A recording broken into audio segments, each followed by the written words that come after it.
The Pure Exposure Growth Series live stream, sponsored by E-Trade and the CME Group. You are being exposed. Good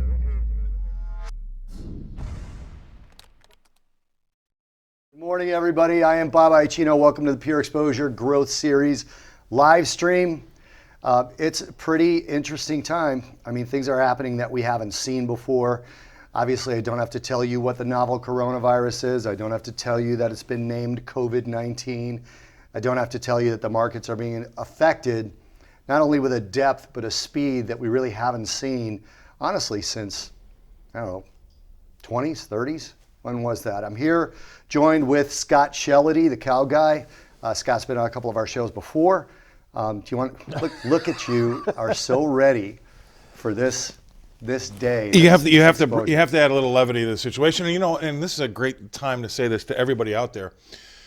This is when sometimes these markets are very emotional, right? And your emotions can be your own worst enemy, right? Your imagination can be your own worst enemy. So you need to make sure, as not just in the markets, but in your life, you need to keep those things in check so you make the right decisions. We're also joined by Amelia Bourdeau on Skype. Amelia is from Compass FX. And Amelia, you haven't been on before, so I want to give you a few minutes to talk about your background and where people can find you, and we'll bring that up again.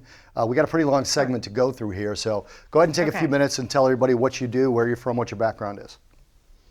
Hi, well, thank you for inviting me on. I really appreciate it. Thanks to everybody for watching. My name is Amelia Bourdeau. I'm the founder of and CEO of Market Compass, LLC. So that's a company that helps individual or retail investors better understand markets. We're mostly foreign exchange, FX spot, and futures based. So I give commentary and strategy and trading opportunities, mainly in the FX market. But because my background is global macro, we do look across asset classes as well. My background is I come from Wall Street. So I actually started my career about almost 18 years ago at the Federal Reserve Board in Washington, D.C. I worked in the International Finance Division, and it was Asia financial crisis, and the Russian debt default when I was working there. It was also the introduction of the euro. So I worked in foreign exchange at the Fed, and that launched my career on Wall Street. So I've worked at some of the big banks. I've worked at Deutsche Bank, at UBS, on the FX trading floor. And at the times that I worked there, they were the world's largest traders of foreign exchange. So I also worked at a couple global macro hedge funds as heads of strategy. And so I get to talk to the buy side, I get to talk to the sell side. I was trading in sales at Westpac Bank, an Australian bank, right, and also UniCredit Aga. So I have a lot of experience. I've been in the market since Asian financial crisis. So I've seen the crises. I've seen the 2001 recession. I've seen, the financial market crisis of 2008 and recession and European banking crisis and Greek crisis. So this seems like we're heading into another crisis triggered by the external shock, as you mentioned, coronavirus. So I want to go right back to you, Amelia, but I want to mention something really quick is that you two guys know this. We actually, because of the effects of the virus, we actually had cancellation of guests for the show, cancellations of staff in the booth right now. So I want to compliment the booth, how they got this show together with some of the replacement people that they were able to bring in. And the fear is even affecting a little small operation like us. So if there's glitches, like I said the wrong company, for example, right? Tell me, just repeat the company again so that everybody gets my correction of me saying the wrong company. And then you have been around surprise Fed moves before, which we should bring up, right? I have, yes. So the name of my company, again, is Market Compass, LLC. And that's quite fine. I'm sure, like you, you've been up all night, and I've been up all night watching these markets. So I totally understand. Trust me. So tell me, you've seen moves. We got a Fed move last night, right? Basically right. Sunday night, Sunday afternoon, I think it was, Amelia. Yeah, around 5. Yeah. Yeah. So tell me what you saw and how this compares to surprise moves you've seen before. I think the speed of the move was just really quick in terms of the futures being so negative after Chairman Powell's press conference, which was at 6:30 p.m. Eastern Standard Time. I'm actually a distance runner. I'd gone out for my long run. I had come back, and I always have my phone and my alerts on. And as soon as I came back, I had seen Fed emergency rate cut, and I thought, wow, I wasn't entirely expecting it Sunday night, but in retrospect, it makes sense because they wanted to get ahead of obviously the Asian market open. And I thought that when the Trump administration instituted the UK Ireland travel ban, that was going to be quite bad for at least the pound. I knew that when I had seen that on Saturday. And so I thought we might get a disorderly open Sunday night into Monday. And so it makes sense now that the Fed did come out and react. I think what's most worrying to me compared to other times of surprise moves that the Fed has conducted is that the futures are still negative. This didn't seem to rally any positive sentiment on Wall Street. Instead, Wall Street seems a little bit more freaked out that they did this big policy move last night, coordinated dollar swap lines with G10 central banks, cut rates to, 0. And so it somehow didn't calm traders or investors. It somehow made them more nervous that what's happening with this external shock coronavirus is going to hit the economy perhaps even worse than they had forecasted or anticipated. That's what's Scott, do you bad think about that, do you agree with Amelia that the surprise of it, I mean, we have a Fed meeting this week, right? Do you think it was really that they announced it on a Sunday night? Do you think there's more to it? What's your overall view of what the Fed did so far? I mean, there's two moves we're talking about here, right? Yeah, I think my personal take is after 32 years in the business, it was a colossal mistake on their behalf. I understand why they did it, but that doesn't mean it's right. I'll just put it this simply, and I've been saying this on television all last week and the week before. Until you can get Ma and Pa Kettle to come out of their house and go to dinner in Chinatown without worrying about anything, then I would start to inject cash in the system. But right now, we're throwing all this money at a problem where it's not going to get any better until people can come out of their houses. Don't you think that they're getting out of the way, so to speak? I mean, they're at zero now. But they should. So if there's a recession, what do they do? Well, exactly right. Well, they've wasted all their bullets now, right? Mm-hmm. And the talk of no negative rates in the U.S. How close are we now? Yeah. So bottom line is this: I would have been accommodative. I think that that's the right thing to do as a government, but only when we started to see the amount of daily cases start to subside. When we start to have the psychological issue start to heal itself, and then I would come in with a monetary stimulus. But right now, you cannot fight a psychological problem with monetary stimulus. It's just not going to work. So, Amelia, what do you see happening? First of all, which currencies are you watching the closest? And what do you see happening in there versus what maybe somebody could actually trade? Like, should we be trading today in FX? It's very tough. A lot of the G10 currencies have broken significant levels. The speed at which they've moved has been so fast. So what I think is important to look at today mainly are two currencies. The Australian dollar and the British pound, and we'll go into why. In terms of safe haven currencies, I just want to put this out there first. The dollar index, for instance, and the Japanese yen, another safe haven currency. They've been really swinging around wildly, switching almost day to day which one is the preferred safe haven currency based on the news flow. So right now, I actually would stay away from trading the safe haven currencies because you have to be in front of your screen minute to minute watching the news to see what's affecting which safe haven currency. That's interesting. So yeah, and that's different than even a week ago. Yeah. That's very different than 7 days ago when you could be long Japanese yen and know that for a couple days when the Dow was falling heavily that yen would also strengthen. But that's not the case right now. So what I'm looking at is an Australia dollar first and foremost because the Reserve Bank of Australia came out yesterday or Saturday over the weekend, and they announced that Thursday they're having an extraordinary emergency policy meeting this Thursday in Australia. And so it's most likely that market anticipates that they're going to cut rates following the Fed and that they're also going to introduce quantitative easing in Australia. So this is a big deal, and this is supposed to happen Thursday in Australia. So the market is really going to be focused on the Reserve Bank of Australia's monetary policy meeting, and I think that will continue to weigh on Aussie if they introduce quantitative easing in Australia. So I know Aussie's fallen a lot already. You may be looking at these charts and saying, we missed the move. We missed a significant move if you didn't have this on, a week ago. But we're through some significant lows. We're through a 2008 low already. But we can go lower. There's not a lot of technical support below where we're trading now on that June futures contract in Australia. You prefer in The a other reason, situation, I'm sorry to interrupt you, but do you prefer in a go situation ahead. like this to wait for a rally back or miss the trade? Or is it something that you kind of shrink your position size down and scale into it? I would shrink my position size and scale into it. It's heavy. It's obviously trading heavy, and we know we're going to get significant news out of the RBA on Thursday. They've put out a statement that we're going to get significant news on Thursday. So, don't fight the RBA. Something big is coming. We know when it's going to be, sometime on, Thursday, which is overnight, Wednesday night on the East Coast, our time. So, yeah, I mean, I would try to keep the position small initially and head into it. The other thing is Aussie dollar is a high beta currency, and what I mean about that, what that means is that it's correlated with movements in equities. So obviously, U.S. equities look like they're going to be halted at the open today. Futures are down heavy. So as long as U.S. equities are falling, especially so heavily, that should also weigh on the Australian dollar. And the last thing, Aussie kind of has this perfect storm that's just unfortunate for it, but makes for an identifiable trading opportunity right here. I feel like a clear trading opportunity.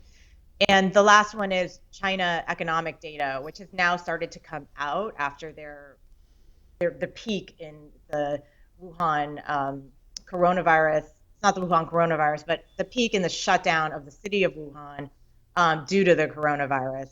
And so that really contracted economic activity in China. And overnight, we got China retail sales in February were down over 20%. So bad news for China economically is bad news for Australia, as over 30% of Australian exports go to China. So that the new news coming out of China, the slowdown, which the markets anticipated, but they didn't anticipate how strongly the economy was slowing, or the strength of the slowdown can also weigh on Aussie. And more of those data are going to be released ahead. I want And to go to that's Scott real quick, but Amelia, I want to ask you a question about the yen after I talk to Scott about the sure. dollar. Because my concern right now with the dollar, we're seeing the yen, we've got a yen chart up on our Power E-Trade platform, and it's up about 2.62% right now on the Globex at the CME, and the dollar index specifically is up, but not up that much. So my question, Scott, you're macroeconomic. The dollar, one of my fears is that the dollar strengthens too much, and then all of this stimulus, you lived in the UK for a while, so the UK had originally announced, I think it was 7 billion or trillion, I don't remember. They announced a stimulus package. And if the dollar strengthens, that stimulus package globally just becomes weaker, right? Because the dollar is getting stronger and stronger. So how much does that affect? Do you think there's that could have anything to do with why the Fed went so much so quickly? Is so that when these other countries, maybe they've weakened the dollar to the point where it can be weakened for these other stimulus packages to maybe take hold? Because probably have a recession in Europe coming, right? Oh, I think definitely. But number two is, because it was so much so quick, they a lot of times, and the Fed has been consistent, but they've been consistently wrong, at least for the long time that I've been trading. And I think that they've given the market reason to be nervous because of these breadth and quickness of the move. I think that, again, had they waited until things have started to subside and a little bit more of a measured approach would have given people more confidence about where we were going in the long term. So I think that this could have the negative effect in more ways than one, and the strengthening of the currency could be one of those, because you're going to see people all over the world with their little one lots going to want to be involved with the U.S. dollar as a safe haven play because, oh my gosh, what's going on here, rather than let's wait and see how this all plays out. And before we went on air, bringing up England, I've lived there for 16 years. It's interesting to see, and they're catching a lot of flack for it, and I don't know if they'll be right or wrong, but they've gone down this herd immunity line where they're going to just let the thing basically play out. They had Cheltenham Gold Cup, which is like their big horse race over the weekend. 60,000 people. They said, have at it, have fun. And so, they had 60,000 people show up? Yeah. And so they're going to take a different view of this, and it's going to be interesting to see how that plays out too in the currencies. So I don't know. I think that the size, strength, breadth, and width, and the timing has probably hurt things in the short term rather than help things, and hopefully that works out over time. But that's going to give a false boost to the dollar, I think, as well.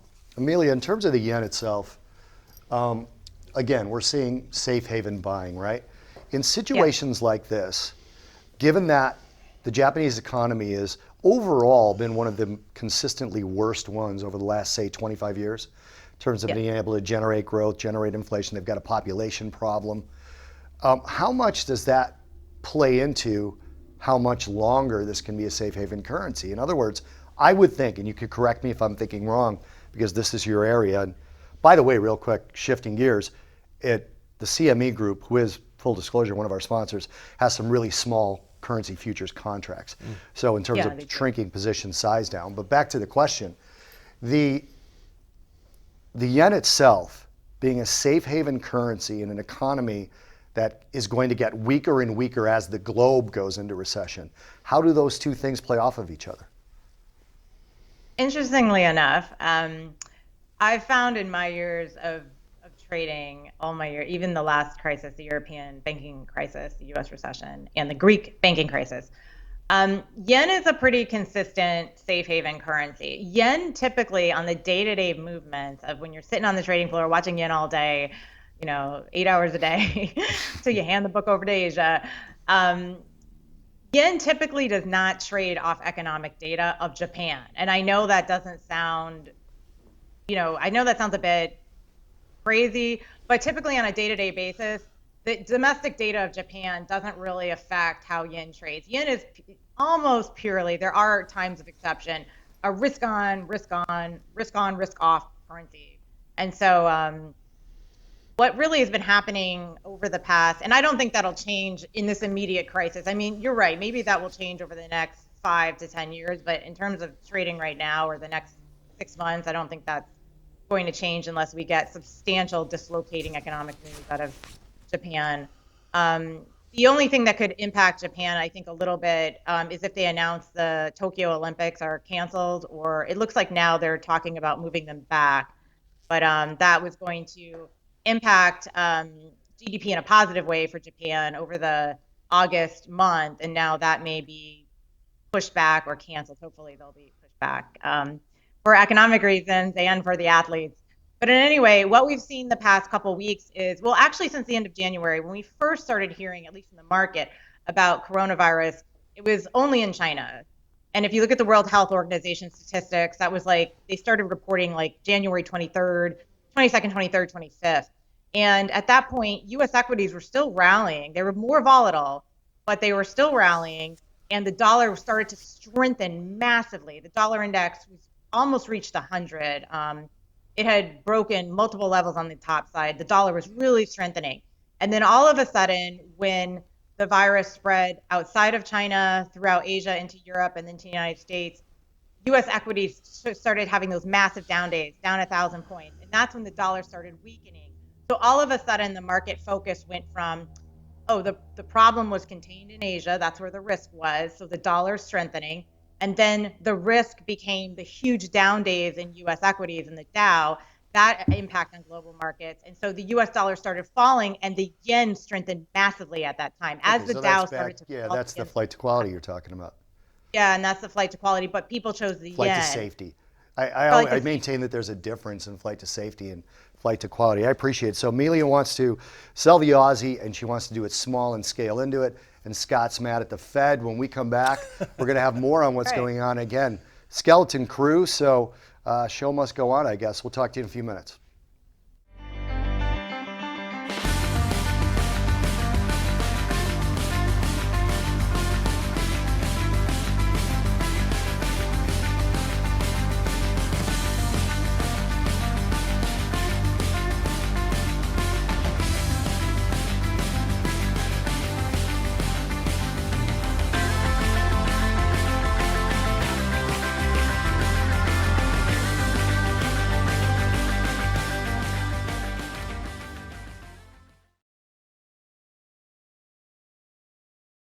This is my headquarters. This is where I trade and manage my portfolio. Since I added futures, I have access to the oil markets and gold markets. Okay, I'm plugged into equities, trade confirmed. And I have global access 24/7, meaning I can do what I need to do. Then I can focus on what I want to do. Visit learnfuturestoday.com to see what adding futures can do for you. Welcome back. Interesting again, we're watching markets here. We've got an S&P chart up here. We are not quite at the open of the market. It's got about 10 minutes left. The S&P futures, at least, are showing down 4.77%. There is some pre-market activity in some of the ETFs that show that it might be worse. So we're watching the futures pretty closely, but we got the futures, or I'm sorry, the limit down situation. Scott Shellady, still with me here. Scott, can you feel comfortable going into limit down and what that means in the different markets? You don't have to go through like what they are, but what that means. Well, you have to look at the world as a whole now, obviously, and we've got Europe down 7 to 10%. So we're down. Our limit was 5 or 4.95 this morning.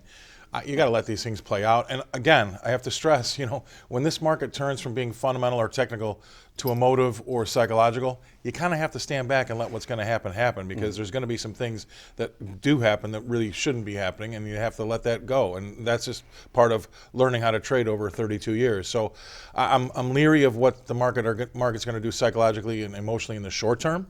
Obviously, we're going to get some technical signals when things start to print. But just having looked at the way the rest of the world's opened up this morning, we've got a ways to go. Do you think market down in these circuit breakers, these limits, do you think that helps? I don't know. That's the same question of... You're kind of a take the pain guy. Yes, like I am. And that goes back to this idea about the curve that we keep talking about. We don't want to have this big spike in cases, right? We want to be able to handle these cases over time. But really, you're not changing the number of cases. You're just taking the ends of the bell curve and pulling them. So you're talking about flattening the curve. Yeah, flattening the curve doesn't change the amount of people. It just changes the amount of pace, right? And so by flattening that bell curve, you're making the pain last longer, rather than, hey, let's not have any circuit breakers, or hey, let's just have herd immunity. All right, so before I bring in our next two guests, I just want to go over this because this is kind of a big thing to bring up, right? One of the things that they talk about in the public is that they want to stretch the curve out or flatten the curve. So the curve would be, basically it's a bell curve, right? And the peak is the highest number of cases of COVID-19, and then you come in, it ramps up pretty quickly and goes down. And what we're hearing a lot in the mainstream financial media, who may not broadcast, but we still do, you have this sort of, they want to stretch it, right? That's what the medical community is saying. So that there's the same number of cases, but it kind of builds slower and then tapers off slower. So what you're saying, longer. That takes longer. Right, you're saying that takes longer to kind of rid us from the economic damage of the virus. Well, because the short, sharp pain one of the higher curve. And by the way, everybody can Google this. It's William Farr, F-A-R-R, and he found this out in 1848. And the reason why there's a curve is because people do modify their behavior, right? They just don't continue to go around their day.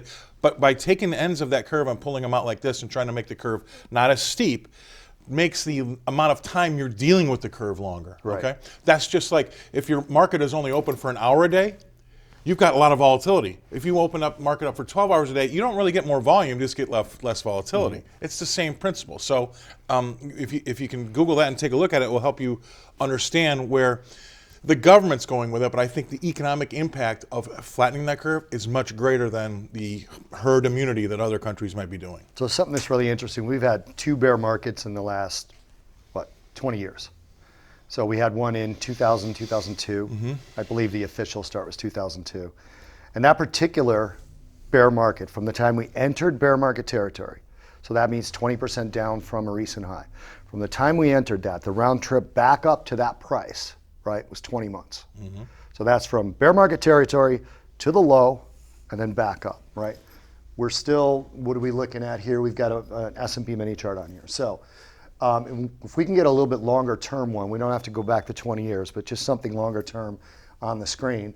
Here is about where we started. Where the mouse is right now is about where we started bear market territory. So if you followed that same path, it would be 20 months before we got down to a bottom and then back up. Sometimes people think these things are very quick. Now the one in 2008, 2009, was only 14 months. Now, some people argue that's because the Fed was more active. And the reason I bring up these two particular bear markets is because in 2002, we did have sort of an active Fed where they started cutting. It was the first time. But the crash in 87, the low was in 1 month. And the return out of that was in like 6 months. So that's kind of where you're at. That one seemed a lot more dramatic because we were down 22.6% in one day. but coming out of it happened a lot more quickly. And that never gets the press, and people really don't pay attention to that. But I have to add one more thing. The caveat here, Bob, is this. You and I have been doing it a long time. Right. All those other market disruptions generally happen because of a fault within the economic or financial system. Mm-hmm. This is the first time we've ever had something outside of that realm come in, exogenous. come in and affect the economic health of our system. And so this is the first time we've ever had to deal with that. It's usually been savings and loan crisis in the 87, 80, early 80s. It's been something else, Asian contagion, whatever that may be, but it was always within the financial system itself. This is the first time we've had something outside, and I think that really changes things. So I'm not quite sure how that recovery is going to be, if it's 20 months, 14 months, or 4 years. But it'll be interesting to see how this bell curve affects the trajectory and how long it takes for us to recover. Yeah, my stance is that it's going to come back, but it's going to be, people have to be prepared for it to be long or short. Now, as I mentioned earlier, we do have a skeleton crew. We did have some cancellations. We do have some technical issues going on. Pure Exposure has been affected by this as well. We went ahead and decided to do the show. We've got more guests coming on the show via Skype. We might have some disruptions here and there on things. So I'm going to keep talking here about this. Here's the SIBO S&P 500 index that we're seeing up here right now. This thing has it. How long do we have to the open here? We got like 3 minutes to the open. So if we're looking at an actual move longer term on this thing, I don't see us recovering today. Now, we probably need to talk about the CME. The open outcry has been closed for safety of the spread of the virus, right? So it's going to be interesting to see how quickly the platform behaves. Not the actual E-Trade platform or any sort of trading platform, but how the actual market handles it without the sort of backup of the open outcry options. We've talked a lot about options on this particular show, and options are one of the things that you have 80, 90% probability on selling options, but then when you're not able to cover in the futures, you're not able to hedge those options plays. These are the kind of events where selling options outright gets really kind of dicey. So my question being is, would you be talking to your clients and saying this is a point to buy things? Or would you be saying scale in like Amelia did with selling the Aussie? Look, only one guy buys the low and one guy sells the high, right? So I can't be that guy.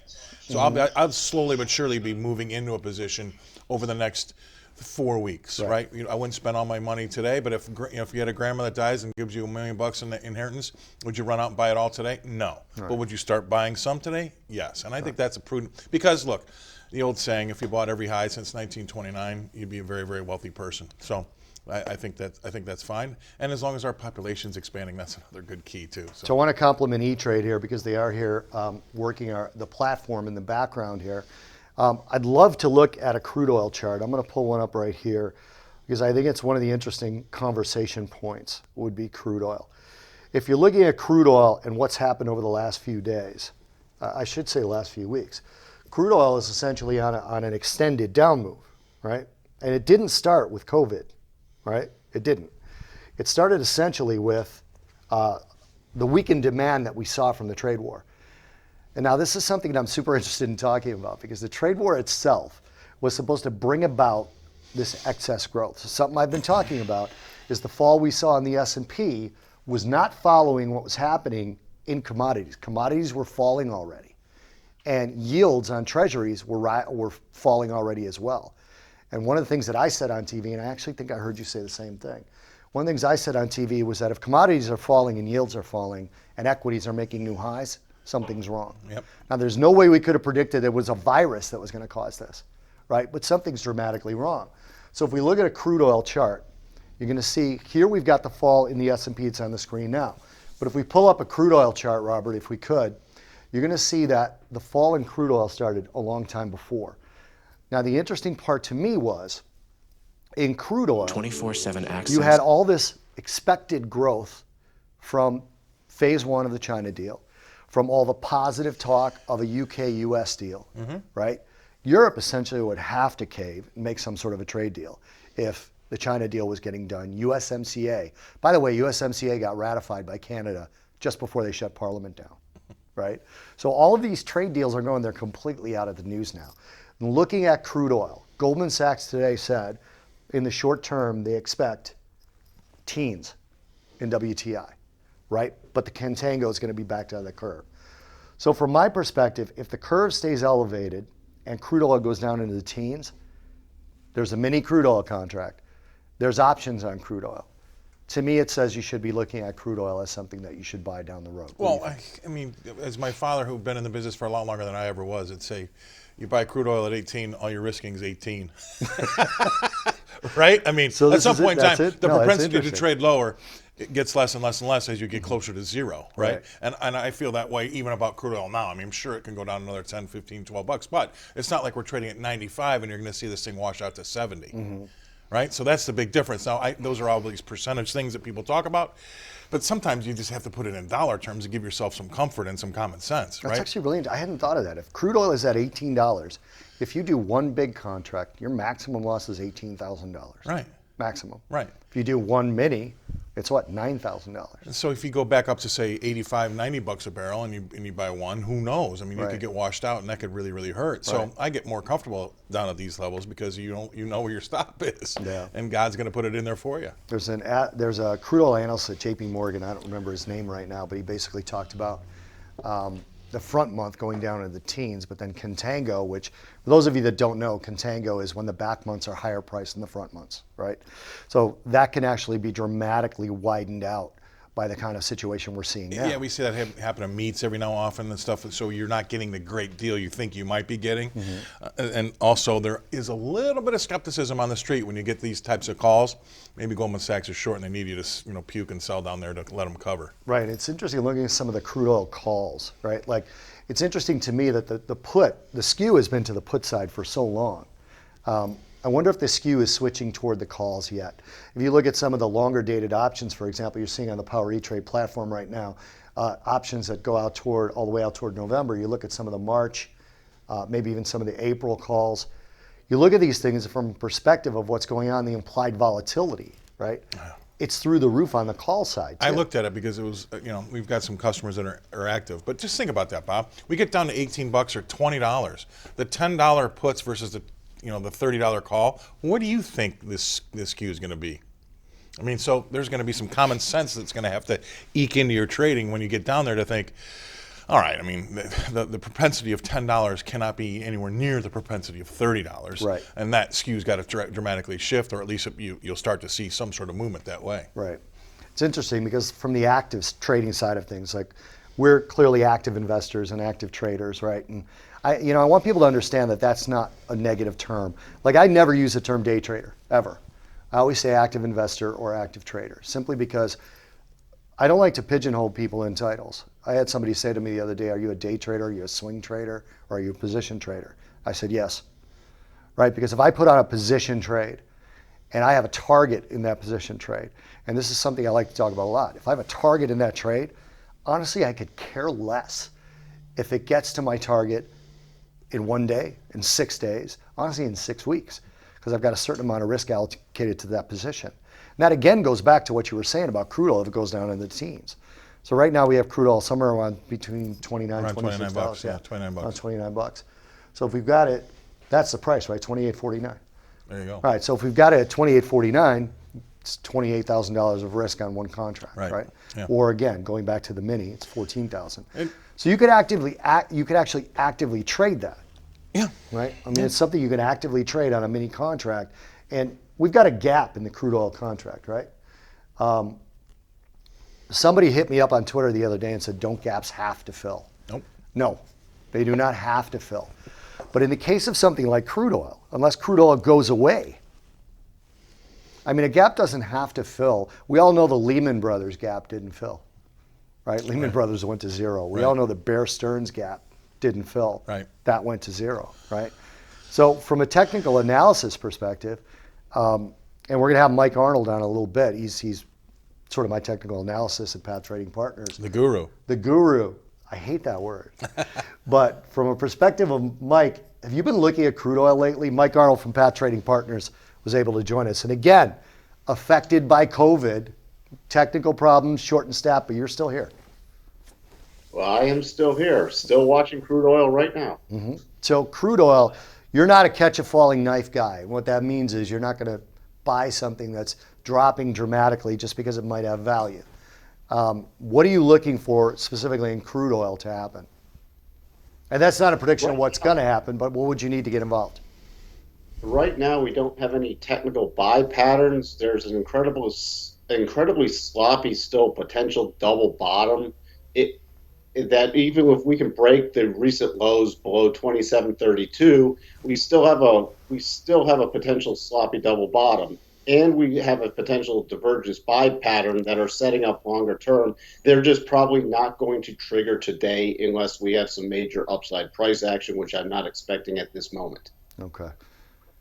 John we Seville. still have tradable signals. I mean, earlier we just had a tradable signal in silver. Silver, just a little while ago, within the last hour, we had a technical divergence buy pattern on the short term. I mean, silver spiked down in the futures to 1177. We had a technical buy pattern when it rallied back to 1215. So there are what time tradable frame things was that on? right now. What time frame was that on, Mike? That was on a 15-minute time frame. Okay. We had technical divergence buy pattern. We spiked down. What time was that? About 7 a.m. 6:45 to 7 a.m. We spiked down to a low of 1177 in the futures, and then we rallied back. We triggered a buy pattern on the next bar open at 12:15, and then we rallied up, up towards 13. Retest that key level just above 12 again, which gave a second entry opportunity, and then rallied. Right now we're trading around 1262. So there are things that are tradable, the precious metals. I've not looked at, I know gold also sold off pretty big. There could be another buy pattern setting up. These are shorter term buys. These are not long term, okay, dump it all in and we're going to ride it back up. These are a little, to use your terms, like these would be more of a stay to swing trade pattern setup, not a position trade. Whereas the crude, if it does trigger, would be more of a position trade longer term.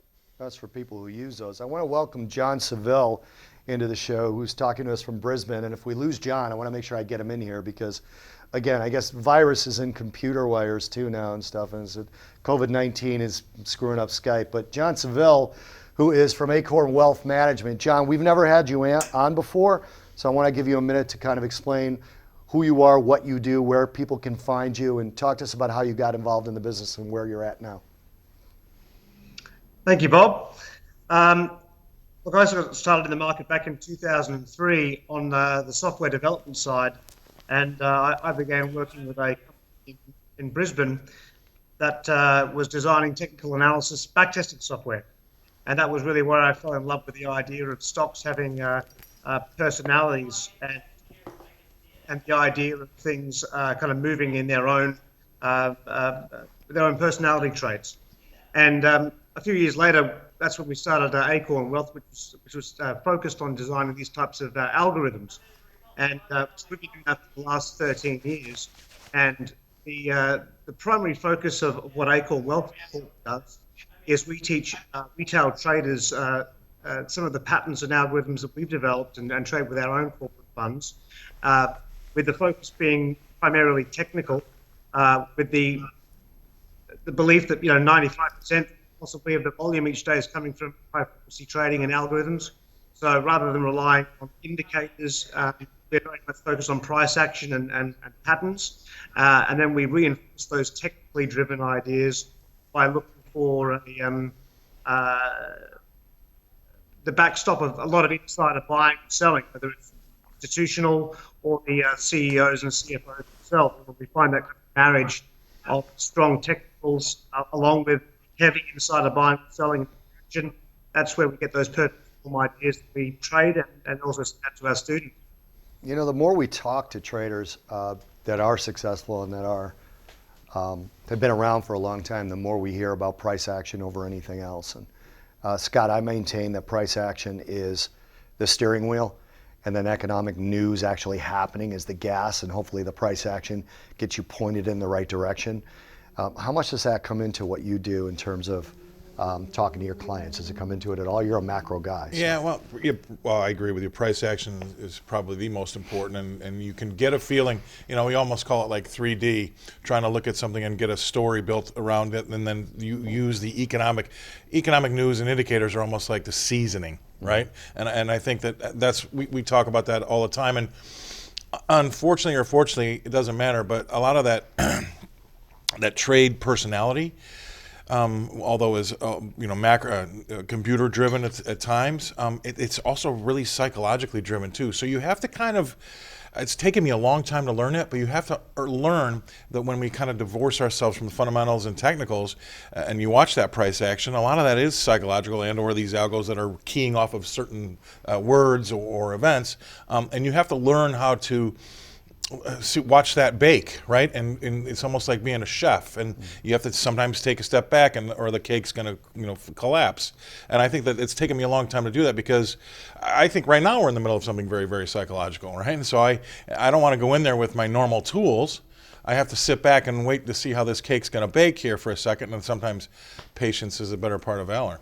Hey, John, while we've got you on, because again, I don't know when technical problems are going to hurt us, and we're kind of really, in 2 minutes if you could, you had a good trade that we talked about over email, and I just kind of want you to gloss over. And again, if for some reason we lose you, it's Acorn Wealth Management if somebody wants to find them. John, tell me about the trade you were looking at. I think the trade we were talking about was Lululemon. Was that right, the one, Bob? That's the one. That's the one.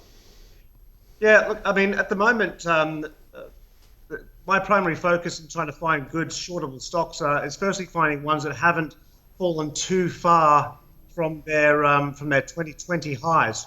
And that's the problem with chasing this market down at the moment, is a lot of stocks have already dropped so far, like the Carnival Cruise Lines, Expedia, etc. The beautiful thing about Lululemon is that it's still quite a way off its 3-year lows. It's recently broken down under its 200-day moving average, and amidst a lot of the big sell-offs across the market, Lululemon is kind of trailing behind. This amidst heavy insider selling. You've also got kind of a head and shoulders top towards the top right-hand side of the chart. And this was happening when they announced the closure of their Chinese operations or Chinese retail stores. You've also, they've just announced on Sunday that they're closing down their US and European operations for at least an 11-day period. And, I walked around in Australia to all the shopping malls just recently, and there wasn't a single person in there. So it just goes to show the effect that this virus is having on any retail operation. So this is something we've actually taken a position in on the put side. We're already holding an active position on the June 240 puts, but this is something we're also looking to possibly add to the short position in the market today. We're looking at the June 150 puts at the moment, or simply an outright short. We feel. All right, hold that thought, John. We're going to come back. We're going to go into that more, and I'm going to tell you guys why I don't think the cruise stocks will ever recover. We'll be right back. 24/7 access to diverse global markets. Right here. That's why I added stock index futures to my trading strategy. Now when I see ups and downs coming, I'm ready. Well played.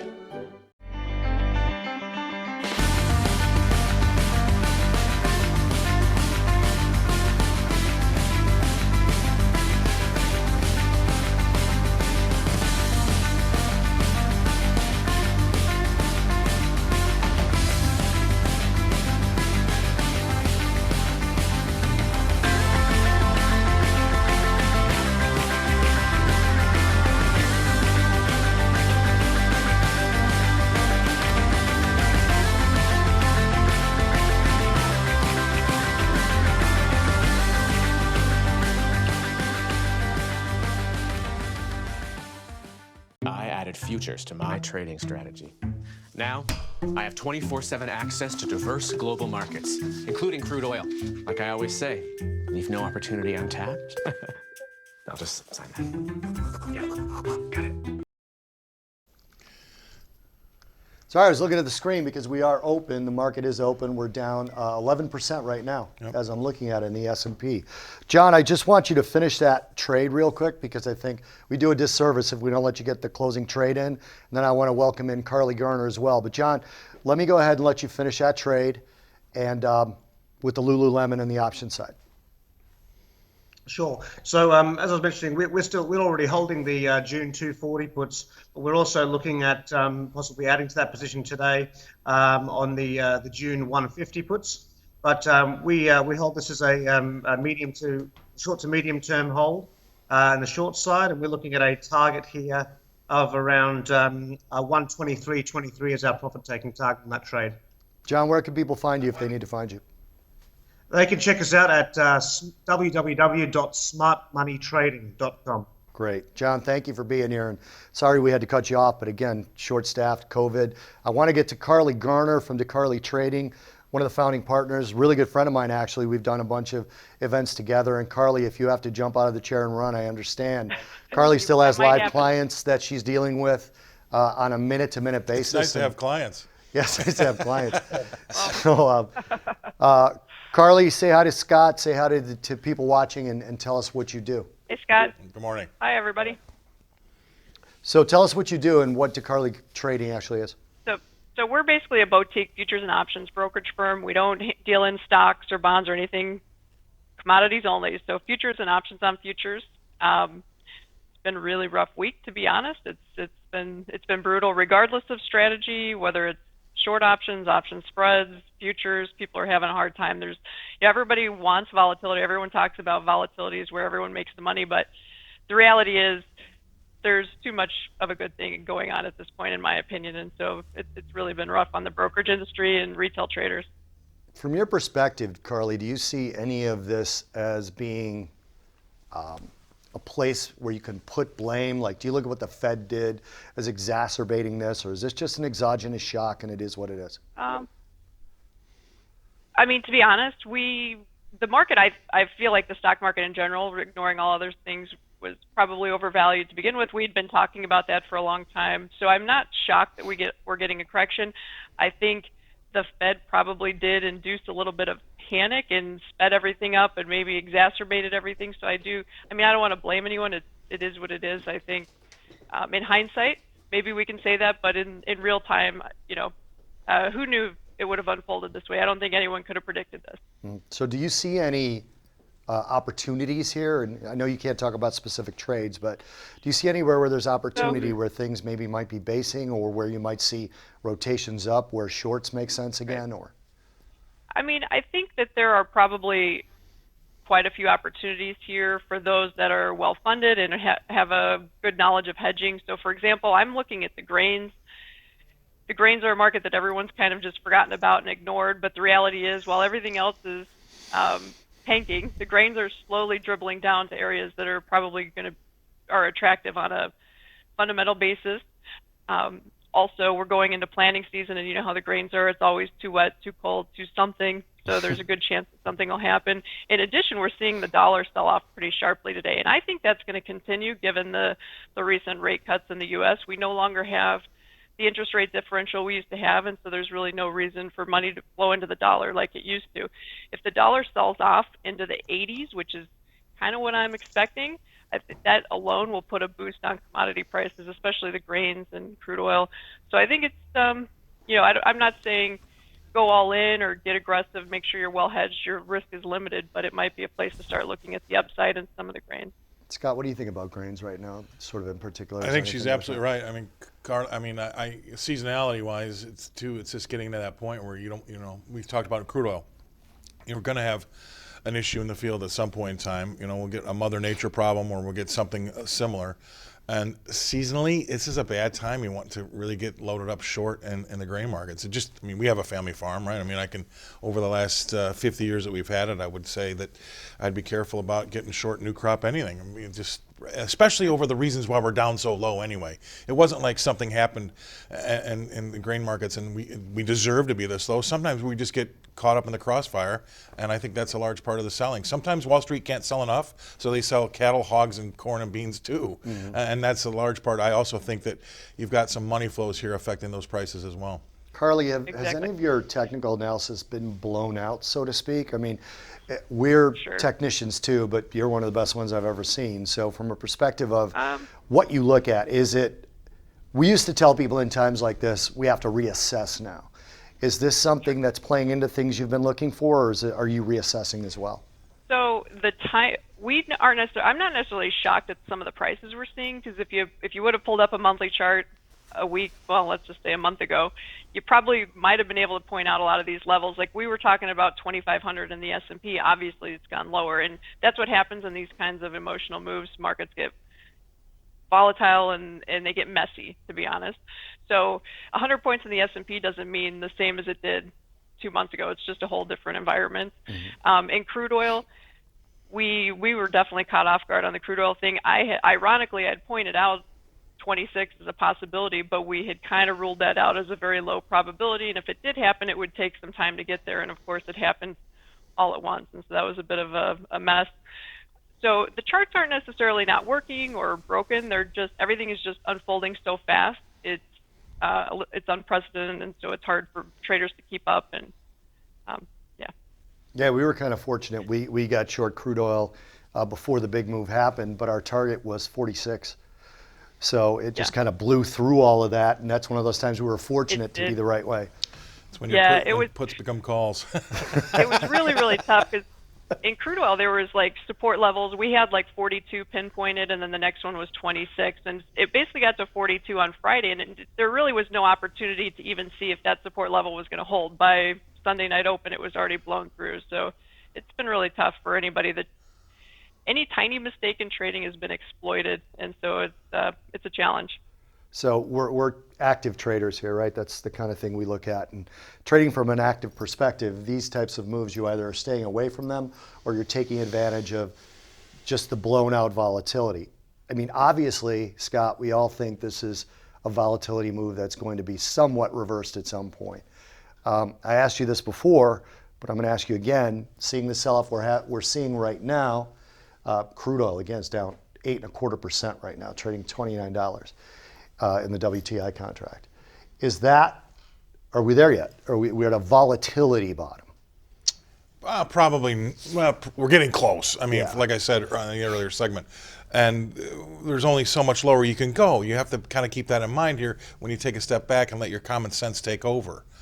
But the knock-on effects from this for the economy, I also think, are much greater as well. So I have to kind of look at this as really bad news too, because what's the price of a Tesla car if gasoline is free? You know what I mean? I mean, there's so many knock-on effects from lower gas prices when it comes to our frackers and our drillers or distill. I mean, so I just don't like seeing. I don't like seeing petrol or crude oil this low, and I don't like seeing our rates that low, because both of those things mean nervous anxiety and things aren't good. And I think that's a problem. And these two things are kind of telling me that. Carley, have you looked at RBOB at all? Is that something you ever cover? We don't really do a lot of trading in RBOB because there's liquidity issues there. Yeah. So we stick to crude oil and natural gas. Especially our clientele tends to be option traders. And if you've ever looked at RBOB options, it's no place for a retail trader to be. Yeah, no, it's not. And from a natural gas perspective, I mean, obviously the crude oil options are the most liquid, but natural gas is super interesting to me to look at, because from the fundamental side on natural gas, you're talking about less natural gas coming out of the ground for the first time ever, really. I mean, I'm saying ever, but it's been a long time. Because a lot of the fracking ends up being natural gas, and as those companies pull back, they pull back on the oversupplied market, and they pull back on supply of natural gas accidentally by pulling back on the other stuff. So, Carley, what are you seeing in natural gas, if anything? So I tend to be bullish natural gas on this dip. I mean, we've basically tested the 2016 lows, and like I mentioned earlier, with the dollar selling off, and I believe that might continue. If that's the case, it should put upward pressure on natural gas and crude oil. The nice thing about natural gas is the options are really cheap. So unlike some of the other markets, for example, gold has been going down, yet the call options are going up, which is total insanity. But in natural gas, it's been relatively an orderly dribble lower, so the call options are really cheap. So that might be a place to look for to play the upside with low and limited risk. So an active trader might want to take a look at some of those as sort of a low cost, as well as not necessarily just a blown out risk on those things, on those calls. Sure.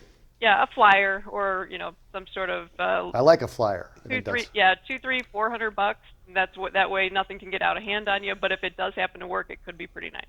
Do you look at buying options more now that it's blown out, or are we past that point? I mean, in general.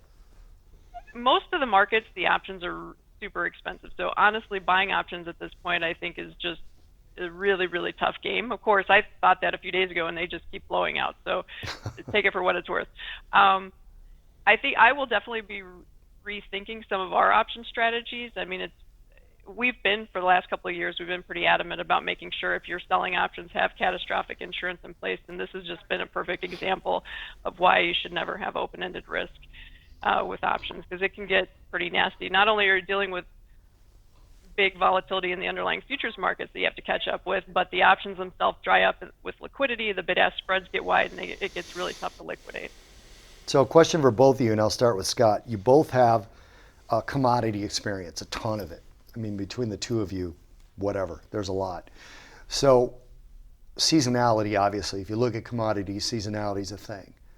When there's moves like this, does seasonality go out the window, or do you just adjust the seasonality to the price where it's at? You can't put it out the window. You have to take I'm talking everything. Well, look, maybe Carley would agree or disagree on this. I don't know, but my father was also a commodities trader, and we found that those traders are generally better adept to things like this because the weather changes so quickly. We don't get a Friday afternoon jobs number in the commodities market, right? They're really going to tell you what something's going to be is going to be. We don't get the luxury of having a lot of that. So we have to be ready in an instant's notice for some type of these moves that you've seen in, say, crude oil and the S&P. So I think commodities traders are generally much better equipped for these types of moves than everybody else, because the other part of the world, whether it's equities or fixed income, is so well structured with the news that comes out. And so these surprises are even more blown up, where commodities people, we have Chernobyl one day and we have a drought the next, and those things tend to happen almost overnight. So it's interesting to see how a commodities trader will handle these types of volatile moves versus the fixed income and the equity guys. And so you come from basically what is now the CME group, and Carley, most of your orders would go through the CME group, the vast majority, right? I mean, I'm not wrong in saying that. From a perspective of seasonality, just forget it right now, or just adjust it to the prices where it's at? I think it depends on the market. And in some markets, like for example, the grains that haven't necessarily fully capitulated on the coronavirus news, I think seasonals probably will still come into play. Even in the energies, even though we're seeing what we're seeing in crude and natural gas, normally those markets bottom out right about this time of year. So I wouldn't forego that conclusion altogether. In fact, I think it's going to be messy, but I think that's probably exactly what we'll see in the next month or so. Well, let's take a look at the S&P now and see where we are. We're how long into the open right now? It is almost half hour. Yeah, almost half hour into the open. When we look at the S&P chart right now, S&P minis are down 8.5%, so getting a little bit of a wick down there in a daily candle. That's a bounce nowadays, right? Yeah, that's look at a little bit of a bounce there off the open. We're not able to currently see the live news, but one of the things we do here on this show is we want to talk about how things might play out, not things that have already played out. That's one of the reasons we do this versus being more like the financial news media, the mainstream financial news media, is to get people like Carley and get people like Scott. I mean, look at Carley's face. She is busy. She is as busy as you can be. So it's been a stressful time. Carley, just kind of to let you go and go back and do your actual job, I want to thank you for being here. But DeCarley Trading, is that the website? Is that where people can find you? It is. It's decarleytrading.com, and that's spelled DECARLEY, trading.com.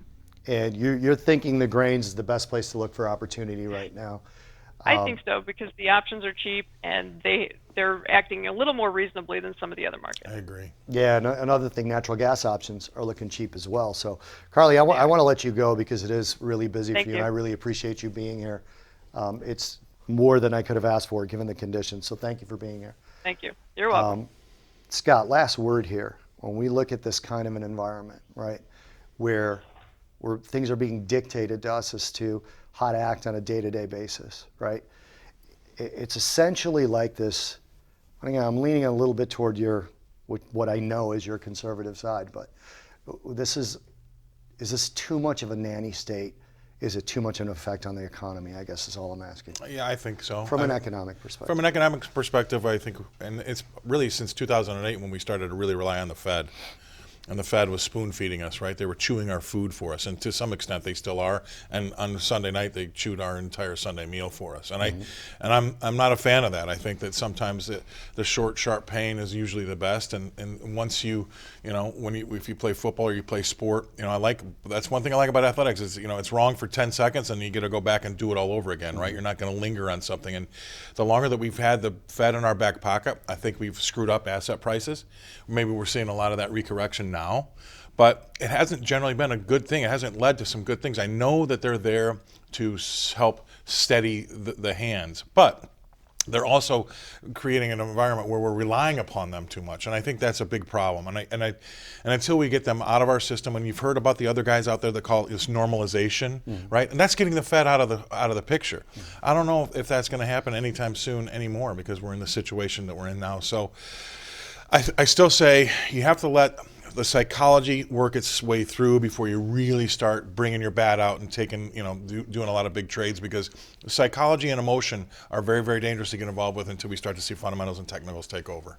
All right, I'm going to shake your hand on the show. Just we're going to do. There we go. Yeah. Right, so that everybody knows that we're here for you. We have got another show in the can, and again, it was difficult because the virus affected us as well from a staffing perspective, from guest cancellations, but that's what we're here for. The markets are open, so we are here. Thank you for watching. You have been exposed.